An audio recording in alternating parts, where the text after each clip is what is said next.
юм бидний хэлэх хүлээж авсан баярлалаа. Тэгээд бидний ярилцах асуудал таны дүү бат олон Зантайраас ганц өгснээр хооронд үүссэн маргааны асуудлаас нэлээдгүй асуудал шуурд үдээгээд тагшгүй. Тэгэхээр өчигдөр хэрэг тооцсон бол Зантайраас ганц хөнгөлөгчдийг телевизийн нэвтрүүлэг бүсэн ярилцлаа да бас хэд хэдэн настай зүйлүүдийг ярьсан гэж ойлгож байна би. Тэгээд тэрний хамгийн чухал ярьсан зүйл бол тантай холбоотой асуудал байсан. Тэгээд өнгөрч 2012 оны 10 сард асуух сайдуур баян улсад намайг өрөөндөө дуудаад манай дүү Батыг иргэний хэсгийн газрыг дарга болгоод өгчээ гэсэн хүсэл тавьсан. Тэгээд энэ асуултанд нь би Викторийн нэг яриа шийдчихгүй гэсэн тайлбар өгөөд гарсан. Тэгээд танаа дүү чинь бас фильтрээр хэлдэг юм зэм бичлэгээ боломжгүй гэж хэлсэн бол дараа нь дүүгээрээ цуг дуудаад дүүгээ миний хажууд загнаад одоо ингээд гурван ойлгож байгаа. Одоо манай дүү дарга болгоод өгчээ гэж гуйсан гэсэн энэ зүйл хэлсэн. Эндээс тайлбар болсон тайлбар хэлж. За тэгээд за юуны өмнө энэ иргэний нисхийн удирдлага гэж нэг албан тушаал байна даа тийм. Энэ бол мэрэгжлийн байгууллагын мэрэгжлийн хүмүүсийн очих ёстой албан тушаал гэдэг ойлголт бол надад байгаа. Одоо манай дүү одоо ганц ус сайдыг шүмжилдэг нэг шүмжил нь энэ мэрэгжлийн удирдлага байх ёстой газарт улс төрийн одоо тийм мэрэгжлийн бус хүмүүсийг битээ тавьчих. Мэрэгжлийн хүн би байна. Намайг тавьчих гэж амбиц илэрхийлсэн. Яхагад гэж илэрхийлсэн. За тэр үед нь би өрөөндөө за би 2 удаа уулзсныг бол үнэхээр санахгүй байна. Ганц их сайд яагаад 2 удаа уулзсан гэж ярьж байгааг би санахгүй байна. Миний хувьд бол би 1 удаагийн уулзалтыг бол маш сайн санаж байна. За тэр уулзалтанд бол би дүүгэж урсан байсан, ганц хөгч урсан байсан. За тэгээд иргэний нисхийн салбарт мэрэгжлийн удирдлага байх ёстой гэдэгт бол би өөрөө санал ихтэй байдаг. Заавал улс төрийн одоо албан тушаалт нэг тийм давжтай гэхгүйгээр мэрэгжлийн хүн одоо сайдад намайг уламжлаад өгөөч гэсэн юм дагуу би уламжиж өгчээсэн. Хоёулаа цуг байж байгаа л. Тэгэд манайд бол ерөөсөө амбиц нуудаггүй. Твиттер дээрч бичдэг. Урдан чөмрийн ятын орлогч дарагч болж исэн. Иргэний нисхийн эрүүлийн газарт ч удирдах ажил хийж исэн. Өөрөө бол ерөөсөө би мэрэгжлийн хүн гэдгээ нуудаггүй. Би энэ салбарыг удирдах авч явна гэж мөрөөддөг гэдгээ нуудаггүй. Тэнд ихлүүлсэн реформоо би үргэлжлүүлмээр байна. Шударгаар мэрэгжлийн түвшинд өндөр түвшинд ажилламаар байна гэдгийг бол ерөөсөө нуудаггүй. Яг сонгуульд бид нар ч орохдоо нам дээр очиод би улсын хурал нэр дэвшмээр байна. Намайг листэнд оруулж өгөөч, намайг тойрог дээр тавьж өгөөч, намайг сайд болгож өгөөч гэж тэгж явдахдаа яг адилхан процессыг л манад хийсэн л дээ. За тэгвэл тэр ганцхан нав дээр ороогүй. Мэдээч хэрэг тийм мэрэгжлийн дагуу бус хүмүүстэр ч гэсэн орсон байх л та. За миний өрөөнд би бол тэр ганц их сайд Бат хоёрыг уулзуулахад би зүгээр сонсогч болоод гэрч болоод өнгөрцөн. За мэдээч хэрэг би түрүү хэллээ манад амбиц нуугаагүй. Би дараа улмаар гэдгийг хэлсэн. За ганц их сайд оронд нь чи тэр Мятын бизнес планы талаар юм бичдэг болчих гэж яг хэлжсэн. Тухайн үед нь би бизнес план гэдэг зүйл нь энэ хоёрын одоо маргааны сэдв юм байна гэдгийг бол ойлгосон л да. Тэгээд тэр маргааны сэдв дээр хамгийн гол маргаан нь юу гэдэм бэ гэхээр Мят гэдэг компанид одоо Америк нэгдсэн улсаас тусламжаар одоо мөн төлбөргүй бизнес план хийж өгөхөөр гар үсгийг зурсан байсан юм байна. Гэтэл зэрэгцээд Мят компани дааснаас 1.2 сая доллар гаргуулад Гонконгийн Сибури гэдэг компани, Монголын Liberty Partners гэдэг компани энэ хоёр компаниар бизнес төлөвлөгөө хийлгэнэ гэд сая 200 мянган долларыг Мятаас гаргуулсан явдал байсан юм байна. Тэр Мятаас гаргуулах ажилд одоо тухайн үеийн дид сайд байсан ганц өх нөлөөсөн байж болцсохгүй гэдгийг манад жирэгдэг байсан юм байна л да. Тэр ингээд 11 онд гэсэн үг юм байна. Тэр Liberty Partners Сибури компани тэр сая 1.2 сая долларын асуудал бол ерөөсөө 11 оны асуудал юм шиг байна. Тэгээ 11 онд тэрнээсээ болж Мят компани баг автагдaltaй ажилласан юм шиг байна. Тэр бол их хэмжээний төлбөр байсан юм шиг байна. Тэгэхээр тэр том мөнгөний одоо тийм асуудлыг битээс өгч өчөөдэй гэж ганцх яг Батад яг миний нүдэн дээр хэлж байгаа байхгүй юу. Тэгэхээр за энэ хоёр оронд маргаан байт юм байна. Яг тэр маргаан энэ юм байна гэдгийг тухайн үед би яг нүдээр харсан. Тэгээ би сүүлдээ бол яг мэдээч хэрэг ганцх тавиачгүй манадууч хансгүй ямар өргөж хүлээгээгүй. Яг үнийг хэлэхэд чи тэрийг бичгээ болчих гэж яг хэлжсэн л да. Тэгээ тухайн үед тэр хоёр одоо юу гэж зөвлөдөг, юу гэж гарч ирснийг би одоо бүгээр нь санахгүй. Гэхдээ юуг санаж байна вэ гэхээр ганц хүнч Батаг томлоогүй, Батаанч бичгээ болоогүй л хэвгүй. Яг л адилхан хойлоо одоо адилтай байлгүй яг адилхан тийм болсон. Тэгээд энэний дараагаар яг би эргээд бодлоо л доо. Би ер нь одоо бас нэг манай сайдтай ингээл манад ингээл хэрэлдээд тахын дүүгээ нэг загинч гэж бодсон байхгүй. Би үнэхээр гэртээ хараад бас нэг удаа загнах гэж ütсэн л дээ. Тэгээ манай дүүгээс тайлбарласан. За намайг мятаас халаад мят юугаар алдав гэдгийг тайлбарлая гэж надад тайлбарсан л да. Тэгээ юу тайлбарсан бэ гэхээр за би мят гэдэг компаниг онгоцоо өвдсөн байхад нь инженерүүд нь бослог гаргацсан байхад нь 8 сая долларын алдагтад орцсон байхад нь үр төлбөртэй байхад нь энэ компанид би менежментийн багт нь орж энэ компаниг босголцлоо. Босголцоод энэ компаниг паркинг шинжилгээнд оролцлоо. Янз бүрийн ажлыг хийлцлээ. Ингээд урт хугацааны сайхан зээл аваад ингээд онгоц санхүүж өгөх гэдэг ингээд явж байлаа. Яг ингээд онгоцны санхүүжилтийн гэрээ хэлцээр эд явагдаж явах үед намайг харцлаа. Оронд нь бэлгсаар гэдэг нэг томилчлоо. Ингээд хэл мэддэг гэрээ хэлцээр хийгээ явж байсан хүнээ мят халаад хайчингууд тэр гэрээг цааш нь үргэлжлүүлж чадахгүй юм бариад зөвхөн энэ хоёр зээлийн гэрээний хооронд одоо хүүгийн торгуулд мят компани гэхэд маш их хэмжээний алдагт хүлээсэн. Магадгүй танаас соёл урлагийн салбарт бүтэн жил ногддог мөнгө чинь энэ компани алдсан гэж боддгоо. Зүгээр шалах хэрэгтэй. Тэгэхээр би бол нэг амбицтай гэдэг нь нуухгүй. Гэхдээ би өөртөө би нэг штур яхахын төлөө мятад ажиллаж байгаагүй. Зүгээр л ямар ч үсэн энэ компаниг нүдэн дээр ингэж дампууруулахын эсрэг би дуурч байгаа. Нүдэн дээр дампуурах зүйл зөндөх болж байна. Мят бол ажмаар дампуурж байна. Ийсэнс бол хурц дампуурлаа. Энэ бүх зүйл бол салбарын удирдлагын буруутай үйл ажиллагаанаас болж байна. Энэ учраас би дуурайд байгаа. Энэ учраас би төвчж чадахгүй дуурайд байгаа гэдэг нь бол манай дүү надад хэлжсэн. Тэгээд би түүнээс хойш ганц их сая дараа надад нэг таралдаад чи тэр дүүг дуугаа болгоод өгөөч гэж гуйсан л та яхахгүй. Дуугаа болгоод өгөөч. Дуугаа болгоод өгөөч одоо тэр дүү ч одоо арай л хэтэрлээ штэ гэж хэлсэн л дээ. Би тэгтэн манай дүүгийн дуурж байгаа шалтгаан, манай дүүгийн дуурж байгаа асуудлууд нь иргэд бас нийгэмдээ хэрэгтэй байж магадгүй. Ер нь ирэх болж байгаа юм бол шүүмжлүүлж явах хэрэгтэй. Тэр утгаараа би за чи сайд юм чи шүүмжлүүлж явах хэрэгтэй штэ гэл тэгэл өнгөрцөн. Ерөнхийдөө бол надад бас одоо манай нам дотор ч гэсэн хэлж байсан л да өнгөрлөж надад дүүгээ дуу болгооч гэдэг. Гэхдээ манай дүүгийн дуурж байгаа тэр гаргаж ирж байгаа асуудлууд нь үнэхээр нийгэм маань сонирхоод үгүй нэрээ мятын мөнгө төгрөг юу болж байна? Үгүй нэрээ тэр хилцээрүүд нь юу болж байна? Нэрээ одоо Team Siburi гэдэг компанид сая оны 1.2 сая долларыг давхардуулаад шилжүүлсэн юм уу? Нэрээ өнгөө орж ирэх гэжсэн бизнес планыг заавал мөнгө төлөөд хийлгэсэн юм уу? Одоо тэр мөнгөний үнэтэй бизнес планаа одоо хэрэгэлдэг юм уу? Энэ төр гээд бас нийгэм бас хэрэгтэй мэдээлэл өгöd байгаа юм биш үстэй гэдэг утгаараа би дүүгээ хориглоогүй. Ганц их асуудалж оролцоогүй. Тэгээд би хоёрын хооронд асуудал байна. Анхны уулзалт үед та дүү маань юм хүсэлтэй байгаа юм байна. Чи нэг яаж чаж гэсэн. Чи сонсож чи манад үг сонсож гэж хүсэл тавьсан. За манад дүү чамд асуудал тайлбарлахыг хүсэж байна. Чи сонсож чи сайдаа үд гэж хэлсэн. Тэгээд тэр хоёрын одоо сонсох асуудал нь манад дүү бол би одоо энэ салбарт олон жил реформ хийсэн. Янз бүрийн одоо реформд нь оролцож явсан. Компаниг унтаас босгож явсан.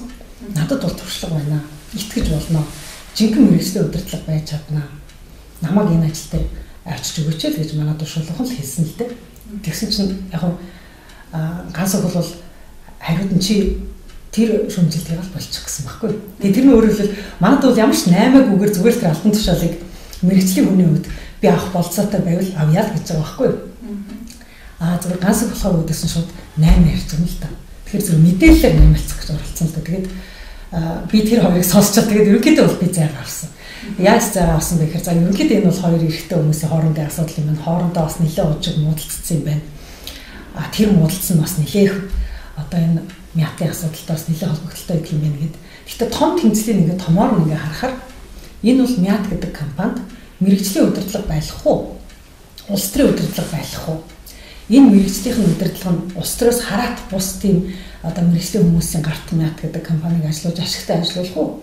Эсвэл одоо хөссөн үедээ унгаагаад хөссөн үедээ босгоод хөссөн үедээ хувьчлаад хөссөн үедээ өөрөөр байлгадаг тийм компани байлгах уу гэдэг ийм одоо томоохон зөрчил юм байлээ. Тэгээ энэ зөрчил бол их олон намын үед үргэлжилж ирсэн юм байлээ. Олон засгийн газрын үед үргэлжилж ирсэн юм байлээ.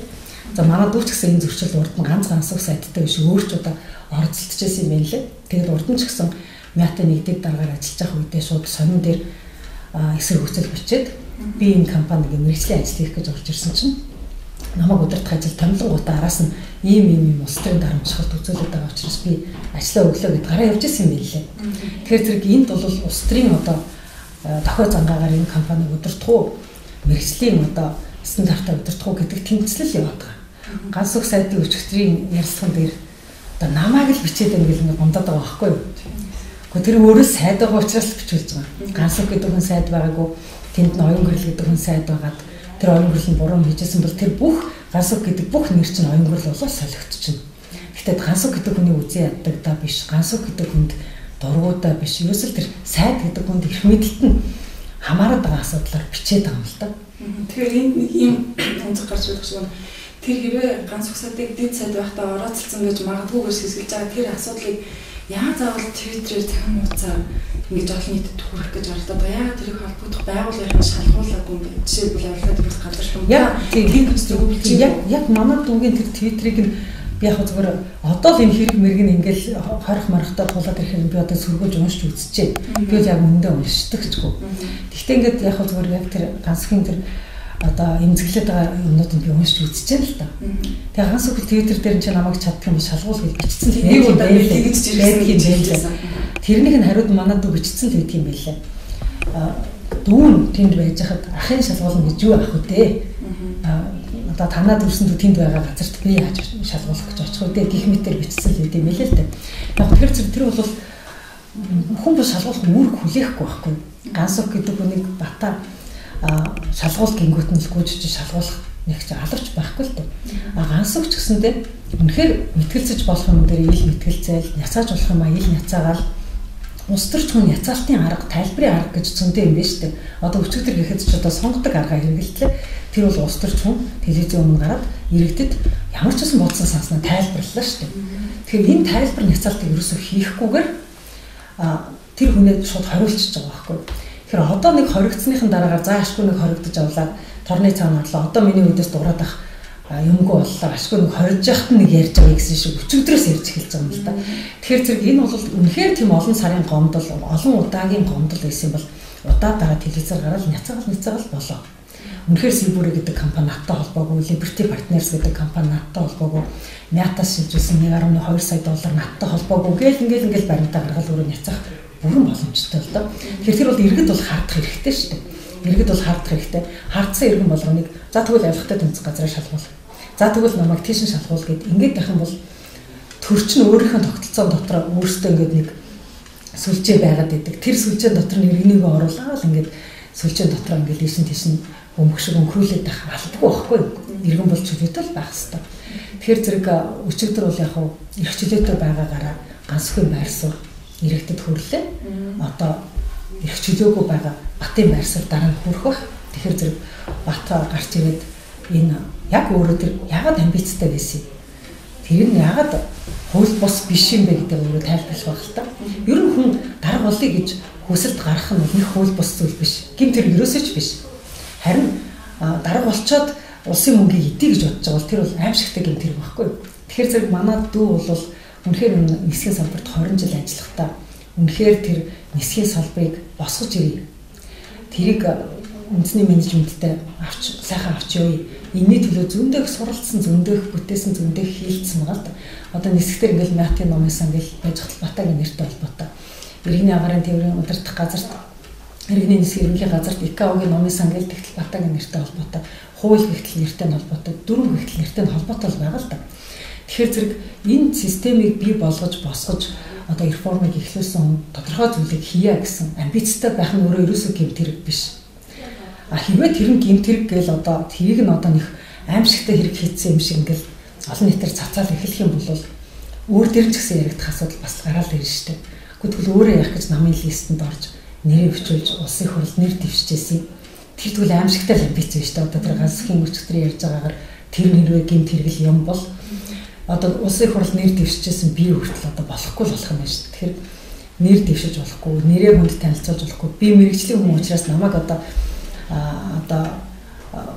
тооцож үзээч гэж одоо өөрийгөө танилцуулах ирэхгүй бол иргэн төвшөө тэгээд ямар ирэх үлдэх юм тийм үү? Ганц үсэд илэрхийлж байгаа байр суурь бол яг Батыг амбицлаа гэж биш, Twitter хэрэглэлээ гэж биш, зэрэглээ гэж биш, зүгээр хитрхийх гүтгэлээ, юм сайд хүнийх нь хөндж гүтгэлээ, иргэн хүнийх нь хөндж гүтгэлээ. Тэгээд тэрэн бүр даанчаад босод хүмүүсээр одоо энэ ганц үг сайдыг алсан ч болох юм байна гэсэн ойлголтыг төрүүлэх үз одоо 9,000 орчим дагагчтай байна. Тэгээ тэр бүх хүмүүстэй ганц үг сайдыг алсан ч болох юм байна гэсэн сэтгэл төрүүлэх үз хүртэл тийм байдал хүрсэн гэж тайлбарлаж байсан. Тэрийг бол бас жоохон өрөөсгөл тайлбарлаж байгаа л дээ. Тэр алтантай энэ гэж бичсэн юм чинь бата биш шүү дээ. Тэр чинь шал өөр хүний Твиттер үзүүлээд тэгээ яриад байлаа шүү дээ. Тэгээд тэр нь угаасаа батаг хоригдсны дараа бичсэн юм шиг байлаа шүү дээ. Тэгэхээр чинь хоригдсон байгаа бата тэрэнд нөлөөлөхгүй шүү дээ. Эрхчлөлтөд байгаа хүмүүсийн л яриа нөлөөлнө. Тэгвэл тэр хүн ч гэсэн дараа нь Твиттер дээр бичсэл уучлалт гуйсан байлаа шүү дээ. Уучлаарай би шоглоод ингэ бичсэн чинь та хүн дээр хүлээгээд авчижээ. Би тэгэж бодоогүй шүү энэ хүн дараа нь зэрэгцэн байлаа. Тэгэхээр зэрэг энэ дээр бол зэрэг гэдэг нь ерөөсөө хоёр хүний хоорондын яриа гэдэгтэй л адилхан. Тэр сэдвээр ярих дуртай хүн бол тэр сэдвээр мянгач ярьж болно шүү дээ. Жишээлбэл одоо соёлын одоо уран бүтээлч хүн байлаа, кинонд дуртай хүн байлаа. Тэр киногоо мянга ярьлаа гэд киноныг юм тэр хийчихгүй шүү дээ. Яг бол дуртай юм аа, санаа зовдөг юм аа, бодос самдаг юм аа л ярьж байна. Тэр чинь нисхийн салбарын мэрэгжлийн хүн нисгийнхээ зүйлийг л ярьна шүү дээ. Тэгээд Твиттерийг ингээд уншихлаар нисгэд болж байгаа үйл явдлыг бичсэн байт юм байлээ. Тэгэхээр тэр нисгэд болж байгаа үйл явдал нисхийн салбартай холбоотой учраас сайттай нь холбоотой болчихдөг юм байлээ. Гэхдээ үнэхээр ганц үг гэдэг хүн бата гэдэг хүн хоёр хоорондоо үш онцонтой юм уу? Эсвэл салбартай болж байгаа асуудлыг бичээд идэх юм уу гэдгийг мэдээ гэвэл дараагийн сайдын үед яах нь харах хэрэгтэй. Яг бол дараагийн сайд гарч ирээд дараагийн асуудлыг ярих тэр сайдын тухай бичгэлээгүй. Гэхдээ тэр салбарт юу болж байгааг л бичээд идэх юм лээ. Тийм учраас бид үгээс салбарын одоо шүгэл хүлээгч гэж бодоод байгаа байхгүй юу? Тэгэхээр зэрэг тэр салбар дотор үнэхээр одоо улс төрчид бол иргэдийн дэвшүүлж байгаа таамаглал, хардлага сэргэлгэнд зүгээр л фактаар өөртөө няцаалт өгөхийг энгийн үзэгдэл болох хэрэгтэй. Хэрвээ бие биенийг авилгатай тэмцэх газарт өгдөг нь энгийн үзэгдэл болоод бие биенийгээ цагдаад өгдөг нь энгийн үзэгдэл болчвол маш хурдан монголчууд 37 он руу орно. Зүгээр л нөгөө батасны нийгэм болно шүү дээ. Няцаалтын нийгэм байвал тэр чинь хамаагүй илүү эрхчлээтэй. Чи тоор хоёлаа эрхчлээтэй байжгаад бие биенийхээ үгийг сонсоод бие биенийхээ байр суурийг сонсгол нэг үр хэрэг. Гэтэл чи намайг торны цаана хийчихэд ганцхан чи яриад адгүй чаддаг юм бол гарч ирээд дахиад заргалт гээд ингээд суугаад байвал хин хуулийн сүлжээнд олон хүнтэй хин хуулийн сүлжээг илүү сайн мэддэг тэр ингээл үргэлж ялж яадаг тийм л тогтолцоор орно. Тэгэхээр зэрэг энэ маань өөрөө буруу жишг. Энэ үнэхээр буруу жишг. Тийм учраас улс төрч хүний хувьд бол ганц үүрэг хүлээн илүү их батагаас илүү их үүрэг хүлээн. Бата бол жирийн ажилгүй залуу. Тэр хүн нэг удаа амбиц гаргасан байна. Тэр амбиц нь бүтээгүй байна. Гэхдээ тэгэл жирийн ирнэ. Өөр ямар ч хариуцлага хүлээхгүй. Бата бол жирийн иргэний хувьд салбартаа санаа зовж байгаа учраас салбарынхаа санаа зовж байгаа зүйлийг л ярьж байгаа. Салбарыг удирдах байгаа сайд бол илүү үүрэг хүлээн, илүү хариуцлага хүлээн. Няцаалт гаргах шаардлагатай байсан бол илүү олон няцаалтыг гаргах шаардлагатай. Ярих шаардлагатай байсан бол илүү удаа ярих шаардлагатай байсан. Ярихгүй ингэж бүглэрч дотроо гомдож явж яснаа гинтний хүнийг шоронд гэдэг байж болохгүй. Тэгэхээр өчтөрөөс ганц үгсэд ярьжсэн өөрөө тэр англи сайдаа дамжуулсныхаа дараа өөрөө бас над дээр сүүлд нь уушлахгүй жуулж би намайг мятын дараа онцлогод өгөөч гэж гуйсан би тэрийг бичлэг хийгээд авцаа одоош надад байгаа. Тэгээд тэрнээс гадна бас нөлөө бүхий улс төрчөөр дамжуулж батыг мятын дараа томилчооч гэдэг зүйлс хэлжсэн гэж яриад байгаа хгүй. Тэгээд бас анхандаач тэр ягаад заавал өөрөө үнэхээр тийм амбицтай би мэрэгчлэн чадна гэж бодож байгаа ягаад заавал хичээрээ дамжуул тэр сайдтай харьцах хэрэгтэй гэж гэсэн юм гарч ирээд байгаа хгүй. Тийм учраас зүгээр өөрөө хэрэг үнэхээр энд салбарт мэрэгсэн өдөртөж чадна гэж бодож байгаа бол зөвхөн хосны албан дааллаар ягаад би өдөртөгч болъё гэж яваагүй юм л ба. Сонгон шалгаруулалт зарлаагүй л баг л та. Тэднийх тэр иргэний нисхийн ерөнхий газарт дарга болно. Даргын одоо сонгон шалгаруулалт явуулж байна гэж зарлал тавьсан бол тэр зарлалын дагуу Бата шууд өөрөө явуул авчиж байсан байх л та. Сонгон шалгаруулалт зарлаагүй. Тийм учраас сонгон шалгаруулалт зарлахгүй байж байгаа томилгоо хийгдэх гээд байна гэдэг сураг сонсоод тийм зүйл хийсэн. Тэрнээс биш илд сонгон шалгарагдсан зүйл байсан бол ялаач гэж намайг гоохгүй. Манай Бата угаасаа намайг их өндөр гойдчихгүй. Тэгээд нэг тийм зүйл ярьжсэн. Яг тийм мятын дараа болгоод өгөөч гэж гойж ирснийхэн дараа би боломжгүй гэж хэлээд гаргасан. Тэгээд дараа нь мятын дараа сонгох асуудал дээр бас нэр нь байсан гэж хэлж байгаа хгүй. Нэр нь байсан. Тэгээд тэр сонгох асуудалд явагдаагүй. Асуудал юун дээрээс ингэсэн чинь 50 сая төгрөгийн мятаас 50 сая төгрөгийн хууль бусаар авсан. Дээр нь мятаар 4,000 орчим доллараар үйлчлүүлсэн төлбөрөө төлөөгүй тэр үнсний аудитын газар тогтоогдсон байсан учраас жаргал сайхан гэдэг хүн гарч ирсэн. Өөртөө ямарч боломж байгаагүй гэж хэлсэн. Тэр бол дотоод асуудал. Тэр бол одоо тэр сонгон шалгаруулалт би зөвхөн өөрийнхөө мэдж байгаа, өөрийнхөө гэрчилж байгаа хэсгийг л ярил л да. Миний гэрчилж байгаа хэсэг бол тэр хоёр нэг удаа уулзсан. Тэр асуудлыг нэг удаа ярьсан. Үүнээс цаашаа тэр нарийн ширийн одоо аудитын дүгнэлт энэ зөндөл байдаг юм билээ. Тэр Батаг яриад байгаа тэр Сибүрээ дээр нь аудитын дүгнэлт гарсан байт юм билээ. За тэр $4,000 дээр ч аудитын дүгнэлт гарсан байт юм билээ. Тэр 1.1 сая долларыг буцааж төлсөн юм уу мэдэхгүй. Гэхдээ $4,000 бол Батаг буцаагаад төлсөн л байдаг юм билээ. Тэр бол аудитын дүгнэлт дээр цаашдаа юу гарсан нь бол цэвэр одоо тэдний дотоод асуудал. За би зөвхөн өөрийнхөө гэрчлэлд чадж байгаа дээр би юу харах гэдэг юм гэхээр иргэний нисхийн ерөнхий газрын даргын сонгон шалгуулалтын өгдөөг учраас хаана өргөдлөхөө мэдэхгүй яахаа мэдэхгүй тэгээд ямар ч гэсэн надад нэг уулзуулаад өгөөч сайдтай гэж хэлснээр дагуу би уулзуулж өгсөн л та. Тэгэхээр сонгон шалгуулалтын өгсөн байсан бол хизээч Бата намайг гоохгүй. Өөрийнхөө замаар л явна тийм л хүн. Тэгэхээр одоо дүүчин хаана хүрч байгаа юм одоо манай дүү давж заалдах арай болоогүй байна. 14 хоногийн хугацаанд одоо өчигдрөөс эхэлж тоолоод 14 хоногийн хугацаанд давж заалдана. За одоо бол 20 газар байна. Тэгээд би өнөөдөр 20 газартаа бас очиж уулзсан. Тэгээд би хувьд бол гайгүй байна. Тийм гэхдээ бол би яахаа зүгээр Батыг бол би хэлж байгаа. Миний дүү бол одоо салбар дотроос шүүмжлэгч болжээ. За нэг удаагийн шүүмд одоо шүүмжлэл хийснийхэн төлөө нэг удаа шийтгэл хүлээж болно. Чи бол олон давхар шийтгэл хүлээжээ. Ажлаас халагдаж одоо албан тушаал дэвших эрхээ асууж одоо юу ч гэдэг юм тийм. Чи их олон давхар шийтгэл хүлээжээ. Дээр нь одоо чи шоронд орчээ. Би үүнээс олон Батыг л одоо ингэж шоронд оруулмаар байна. Тийм учраас их чинь одоо ямар ч гэсэн мэдээллийн эрхчлэг илүү баталгаажуулах хууль эрх зүйн тогтолцоон дээр ажиллая даа гэж хэлсэн. Тэгээд нийтийн ямар ч гэсэн шоронд өнгөрөөж байгаа хоног бүхэн ардчлалд эргээд хов нэмэр оруулнаа. Тийм учраас сэтгэл баттай гараад л хэлсэн.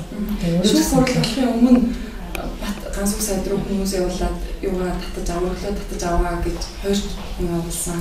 Тэр бол нөхөө юу штэ. Одоо бид нар чинь тэр чинь ерөөсөө хуулиар эвлэрүүлэн зурчлах янз бүрийн үйлчилгээнүүд гарцсан. Шүүхтэр маргаантайгаа талууд эвлэрэх оролдлого хийх нь ерөөсөө хэв үзэгдэл шүү дээ.